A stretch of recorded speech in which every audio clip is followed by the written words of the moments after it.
Hello and good evening. It is currently 9:02 p.m. on Tuesday, March 17th, 2026. And this is another RX10 Trend Talk episode. If you like what you hear in this episode, please like and subscribe so we can continue on throughout the memories. In my previous episodes, the first one being the epilogue of Fast Track of My Entire Life. Second episode, which is chapter 1, or in this case, part 1, was all throughout my elementary school. I talked about my trip to Kirchner Caverns in Bisbee, Maine. I also talked about Space Explorers and Science Camp as well. Then, chapter 2, which is part 2, I talked about a little bit about junior high school, about how I did the track and field scene. Then I transitioned to high school, and I talked about that a little bit. I talked about all my sporting days, my at least PE days, also musician, first job.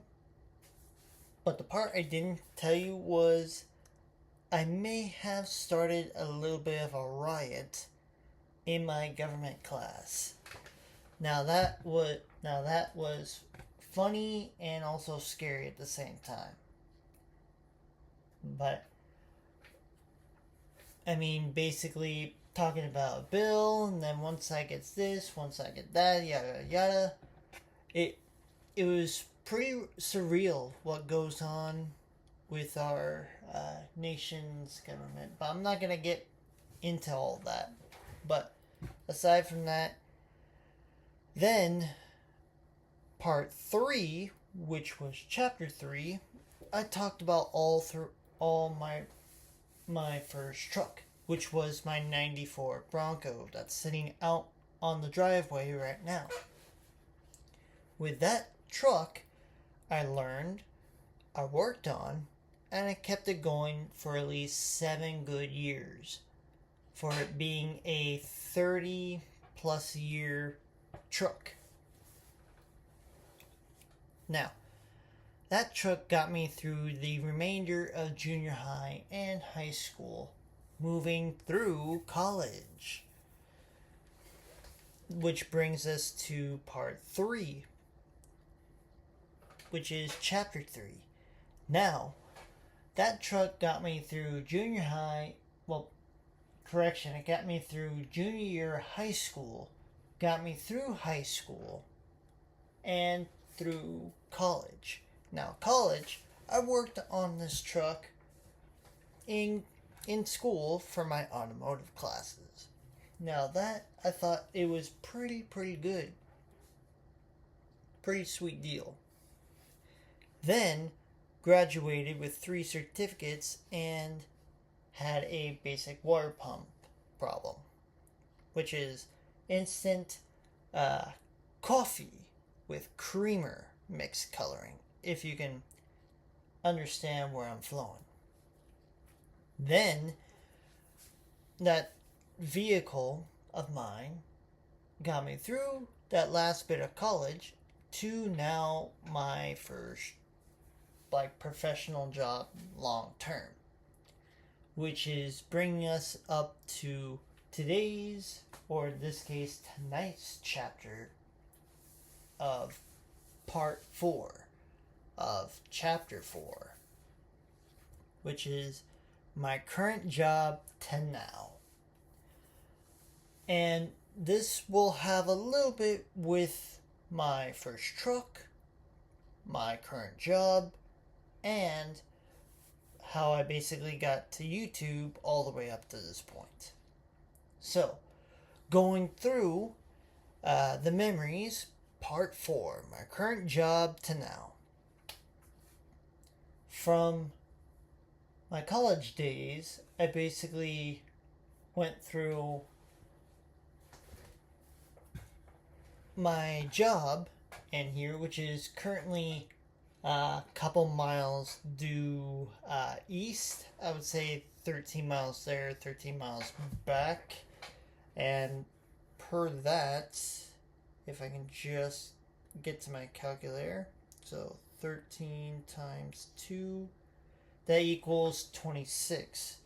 But 26 times 5 days a week is about a weekly commute of 130 miles.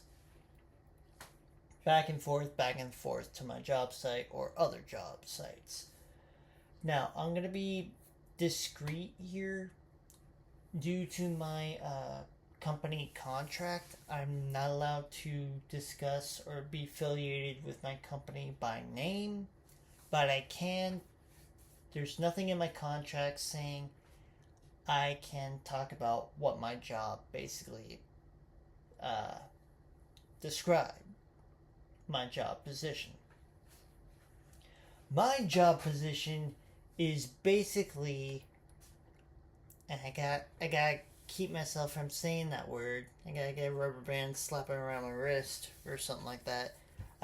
My job is basically I am a GS auto mechanic.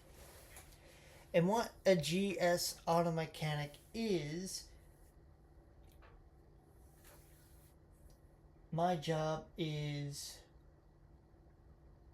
helping out the other senior mechanics, helping out my fellow co-workers. My job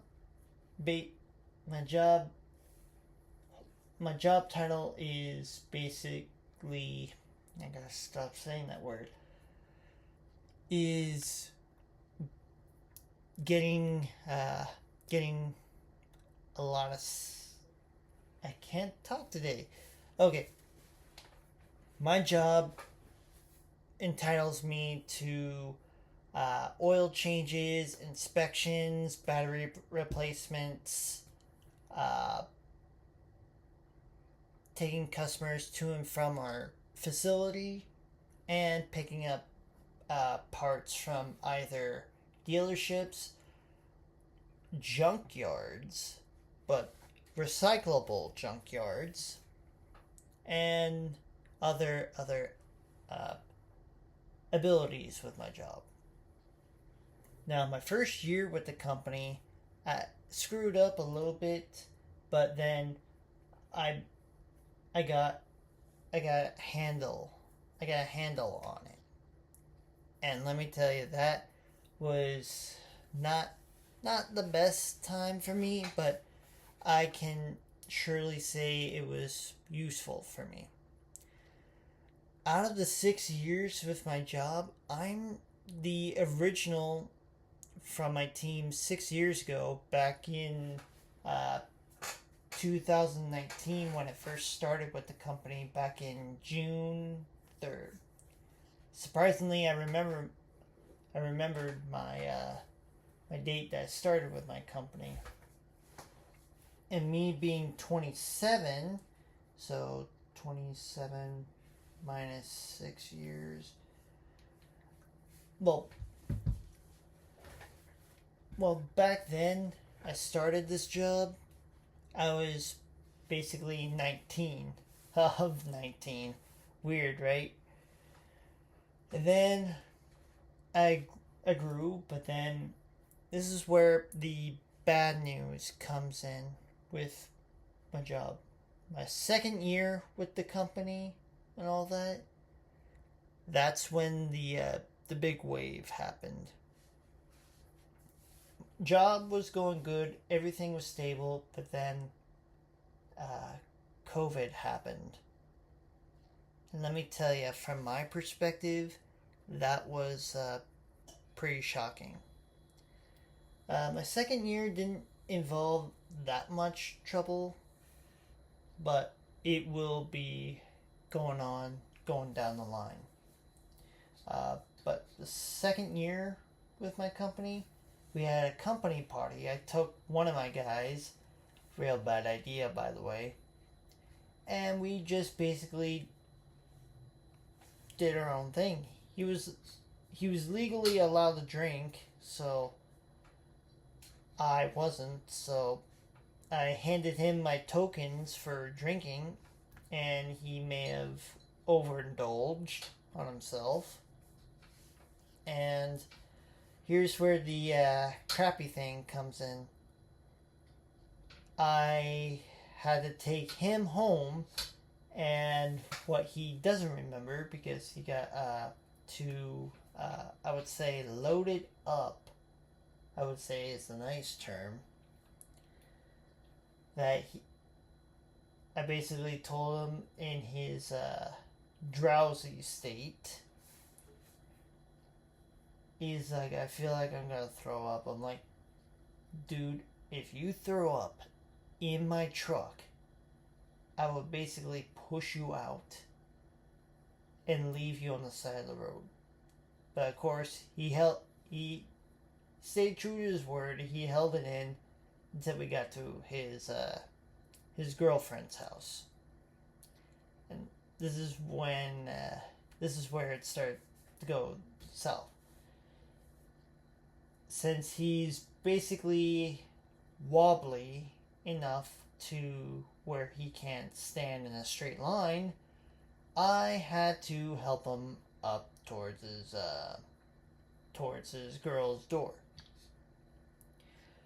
Get him up to the door. His girl comes out. We help him in, and all that. About a couple steps from the front door, he's like, I don't feel that good. He hurls into his girlfriend's bushes. I felt so bad for him. He's probably gonna hear it, like, from that time, he's probably gonna hear it, like, tomorrow morning. I'm like, I apologized on his behalf, because he's probably not gonna remember this till the morning from that day. And his girl was like, nah, it's okay. I'm gonna have to get him in the tub. I got, like, ice in the tub right now, so I can just throw him in. He can wake up. He can hose down the bushes later. I'm like, okay. So, I'm gonna leave him with you. Nice to meet you. Have a good night. Walked back to my truck. Just drove home, and then that was it. But yeah, that was one of the pleasure memories from that year. But when 2021 came around, that's where everything started to go downhill. Or was it 2022? It was either 21 or 22. I tend to forget. But during that year, everything started to go south real bad. The virus eventually came into the States and eventually spread to my neck of the woods. But our state government allowed me to stay functional because I was underneath the transportation guideline, which involved us at multiple automotive garages to keep vehicles moving down the road. Doesn't matter if it's a pickup truck, a car, it was business. But we had to have masks, which I was okay with, gloves, and disinfectant with us at all times. Now, this is the part where it gets scary for me.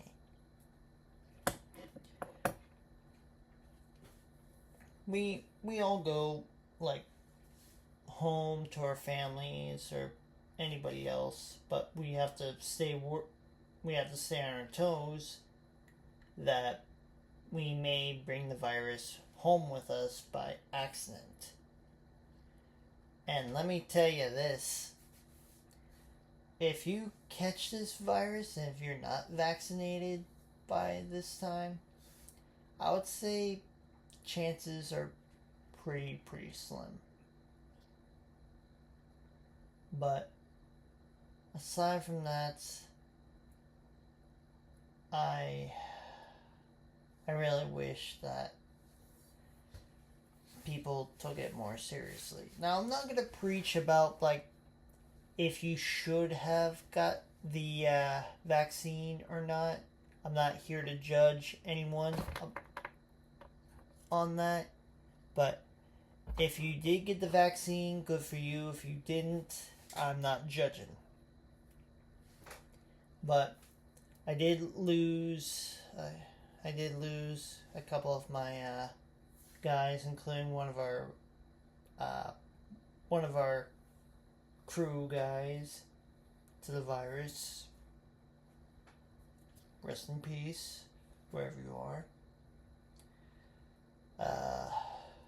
But yeah. But it was ultimately scary where one of us got the virus, and this is how our protocol went. If one of us caught the virus, we had to immediately tell our company about it, which would be our manager. Now, in the beginning stage of this virus, anybody can catch it at this rate. So what happened to us was one of us caught it.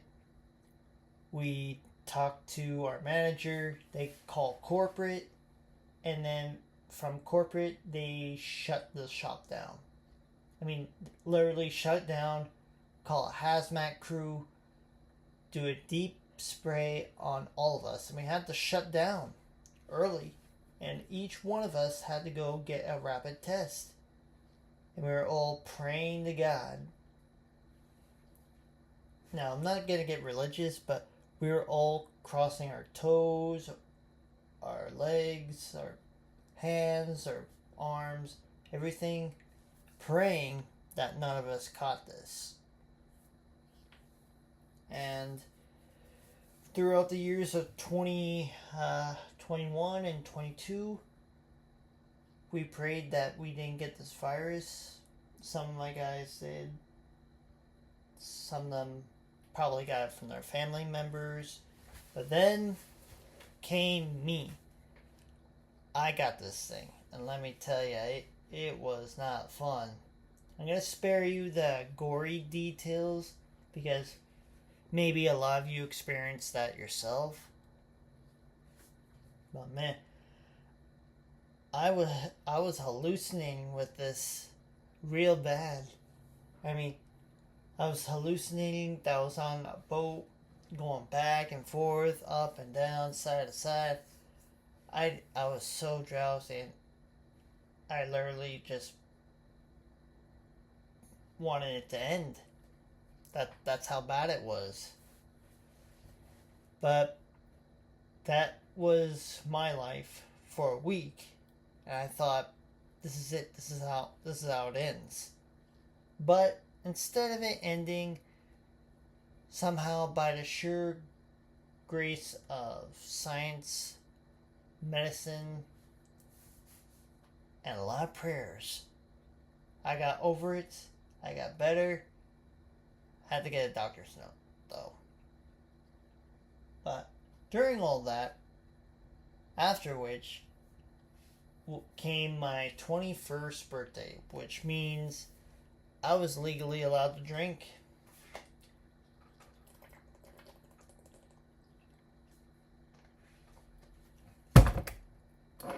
And with that came another problem of mine. You see, I'm not that much of a drinker, but those that do love certain drinks, I will not basically put you down for being like people that love to drink at bars, hang out, and all that, but That's not my place. That's not my business. But for me, I'm what you call a featherweight lightweight when it comes to drinking.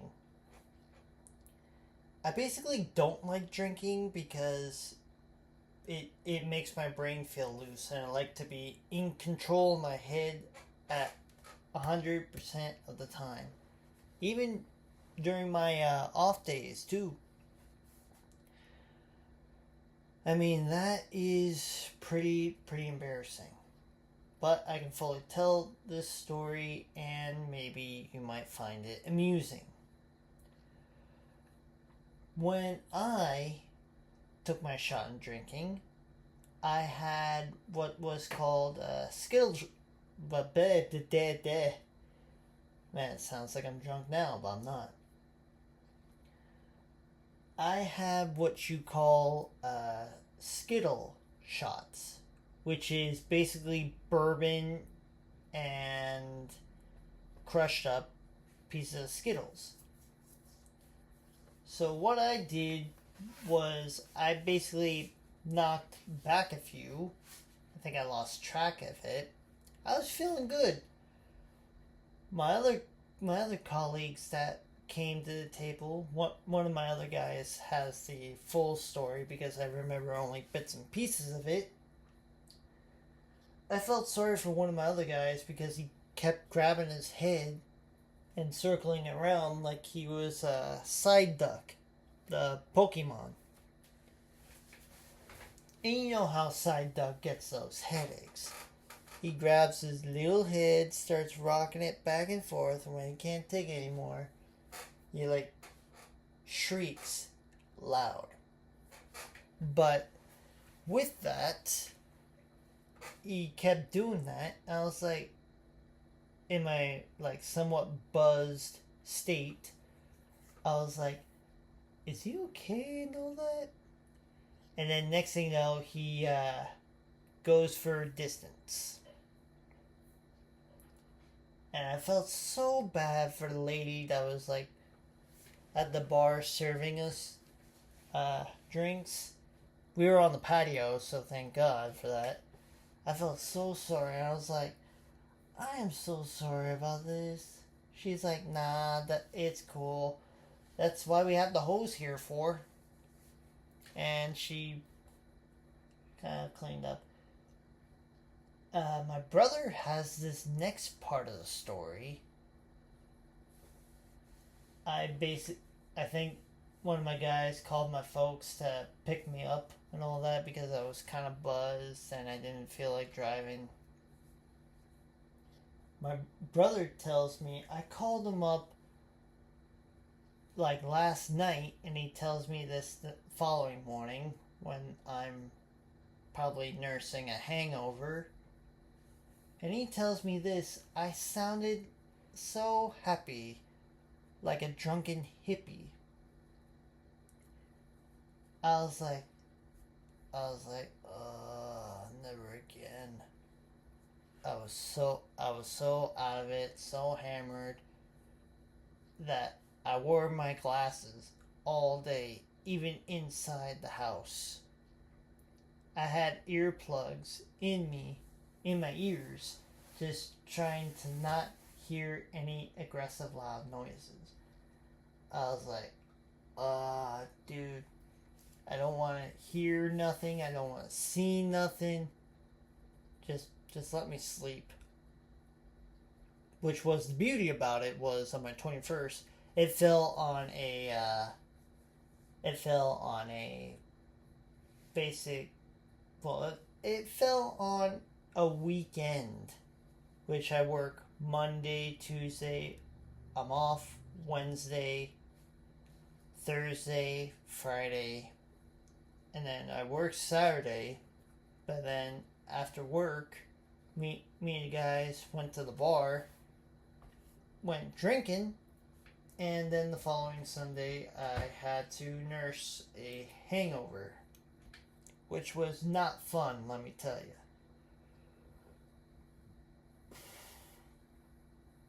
But aside from that, 21 and 22 went pretty alright. And then the virus went away in 2023 to 24.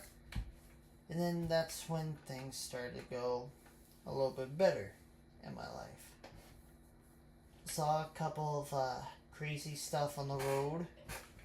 Saw a fire or two. Heard about fires. And a lot of awesome stuff happened there.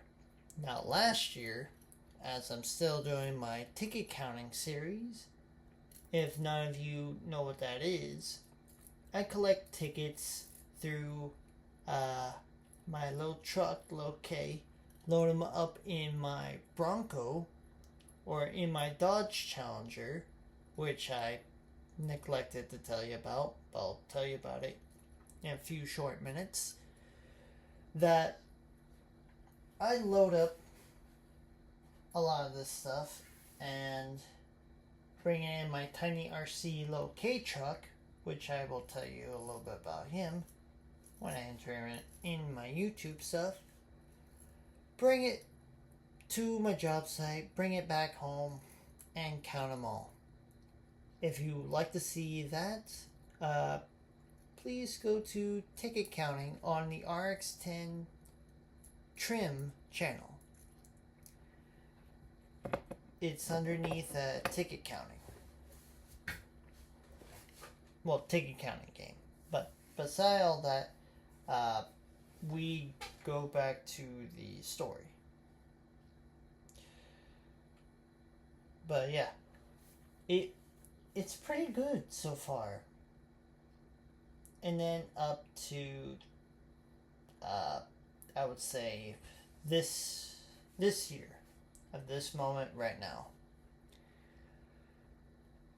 life's been pretty good. I mean, day off tomorrow. Just got my Dodge filled up with fuel, but I think we can talk about a little bit about that. I recently got this Dodge Challenger over a couple of years back. I think it's been 4 years now. I have a 2015 Dodge Challenger, and a lot of guys are probably going to be turning in their seats, their beds when they hear this. It is a V6, but I bought it for a reason like that, to save fuel. And if you happen to see what the price of fuel is, you would say I probably made a good choice. But aside from that, it's been a good car and all that. Got new tires for it. Changed up the interior with the center console. And it's due for an oil change in the next couple 100 miles or so. Or next 400 miles. Give or take. But yeah, it's been a good little car. I have no complaints about that. But that's my secondary vehicle that I go to and from work and all that. But aside from that, it's been a good 6 years with the company. About to become 7 years. And hopefully I can make my 10 year pretty okay. And rumor has it that one of my guys got a Rolex during his 3rd year, so Pop needs a new watch. But I'm not here to say I'm in it for that, but I want to see if I can make it through my 10 year, because I never been with a job no longer than 2 years, so packing on an extra 4, that is pretty impressive. But not as impressive as me looking at my time. I think we are out of time for this episode. Tune in next time where I'm going to be putting in Chapter 5. So, Chapter 5 would be something about my YouTube up until now. And let me tell you, I got a lot of interesting stuff for that, so let me write it down right now. Part 5, YouTube, and no. Okay, so I basically wrote down part 5, YouTube, and now. And that's going to be next time for that. And if you like what you heard on this podcast, please like and subscribe. It truly helps me with the... It truly helps me earn more viewers to the channel. And if you like how I do these podcasts, please look for the video in my playlist of this podcast of Behind Trim Talk. And it'll describe you how I do these episodes. But about that, as I'm looking at my time growing bigger and bigger, we are officially out of time. So stay tuned for part 5, which I would think would be the last part of Through the Memories. So, when you need something to listen to on those long days, or just something to make you fall asleep, tune in to the next Trim Talk podcast. This is from the RX10 Trim channel, and we will see you later. Bye.